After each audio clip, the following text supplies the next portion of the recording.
சரண்,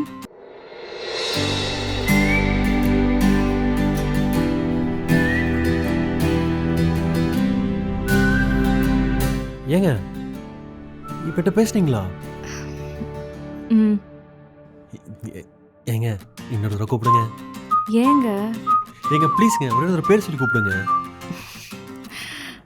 சரண், ஐயோ எப்பா எவ்வளோ நாள் ஆச்சு உங்கள்கிட்ட பேச வைக்க, உங்கள் வாயால பேரை சொல்லி கேட்க. இதுல என்னங்க இருக்கு?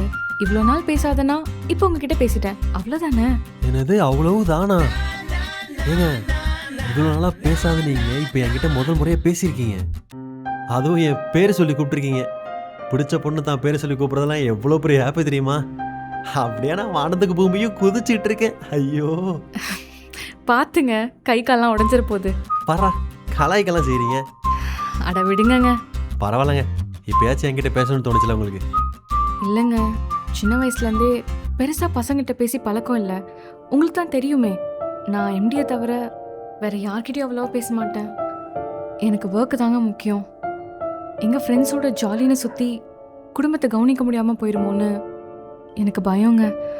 அதனால தான் நான் யார்கிட்டயும் அவ்வளோ அட்டாச் ஆக மாட்டேன். சரி விடைய, பேசுகிறதுலாம் என்ன ஆக போகுது? எல்லாருமே லிமிட்டுக்குள்ள வச்சுட்டோன்னா கரெக்டாக இருக்கும்ல. அப்புறமா என்னை விட ஃப்ரீயாக விட்டுருங்க. என்னது? இல்லைங்க, இது வந்தாலும் என்கிட்ட ஃப்ரீயாக பேசுங்க, ஷேர் பண்ணுங்கன்னு சொல்ல வரேன். நான் ஒன்றும் கோச்சிக்க மாட்டேன். சரிங்க. என்னதுங்க? நீங்கள் நான் சாப்பாடு கீழே கொட்டினன்றதுக்காக கொஞ்சம் கூட யோசிக்காம உங்கள் சாப்பாடு என்கிட்ட கொடுத்தீங்க. எனக்கு தெரிஞ்ச நீங்களும் சாப்பிட்ருக்க மாட்டீங்க, அதான் உங்களுக்காக ஆர்டர் போட்டேன். எதுக்குங்க தேவையில்லாமல் செலவு பண்ணுறீங்க? எனக்கு பசிக்கவே இல்லைங்க.